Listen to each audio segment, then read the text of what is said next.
Hey parents, Pastor Adam here at Armstrong United Methodist Church. As you navigate these days ahead, I thought I'd take a moment to give you some encouragement and resources on how to lead your children spiritually during this time. Wednesday evenings are usually when our youth and children's ministries meet at Armstrong, but since all of our activities are canceled until further notice in lieu of coronavirus precautions, I wanted to take a few minutes to give you some guidance as your pastor on how to disciple your children through this, no matter how old they are. So if you have kids at home, whether they're in preschool or high school, this video is for you. The truth is, this is uncharted territory for all of us, and our routines are being shaken up significantly. But I'd like to encourage you to use this unexpected change of pace as an opportunity to re-examine your spiritual rhythms as a family. Maybe some of you already have spiritual practices in place as a family, and if you do, that's great. But maybe some of you aren't really sure where to start when it comes to this stuff. So whatever situation you find yourselves in, here's my word of encouragement for you today. As a parent, you bear the primary responsibility for your child's spiritual formation. This has always been true, but this season we're all facing right now is really highlighting that truth. Because to this point in our consumeristic culture, it's been easy enough to view the church as a provider of spiritual services. Just like I take my car to the mechanic shop to meet my automotive needs and buy groceries at the supermarket to meet my nutritional needs, I might see the church as the place I take my kids to meet their spiritual needs. But since that's not an option for the time being, we are being called upon as parents to reclaim our responsibility for our children's spiritual formation. So I pray that in this way, this time will be a blessing to you and your family as you establish new spiritual rhythms that you may not have had before. That said, I'd like to provide you with a couple of suggestions and resources that'll help you lead your children spiritually through this time. My first suggestion would be to keep your Wednesday nights focused on Jesus. Many of you likely already brought your kids to a youth or children's ministry on Wednesday night, so don't change that spiritual routine. Instead, have a lesson at home and make it a special time.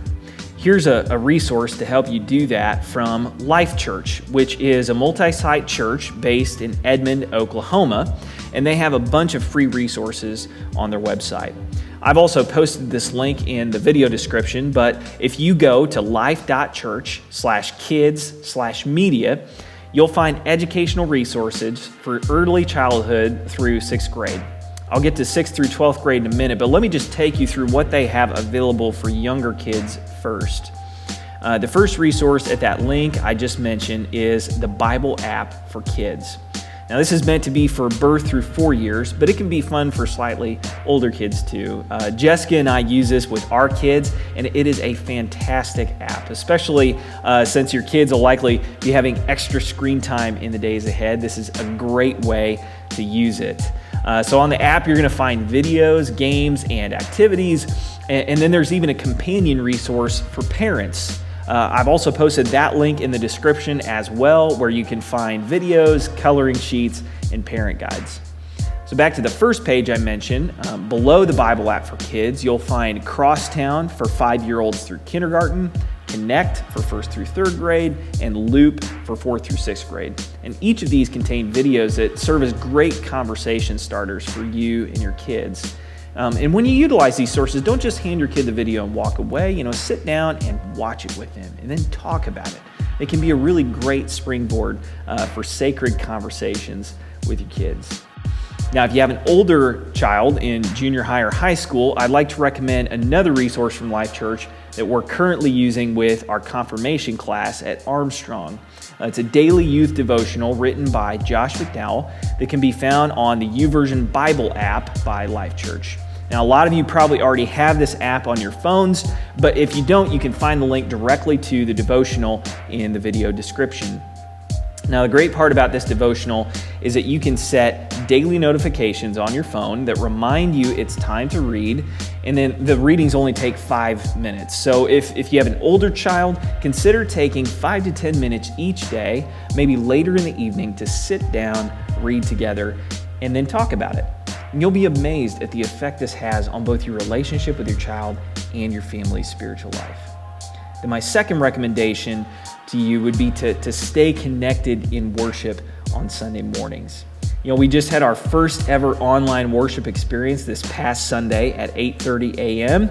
and we'll continue to meet in this way until we can meet in person again. We're streaming on both Periscope and Facebook Live.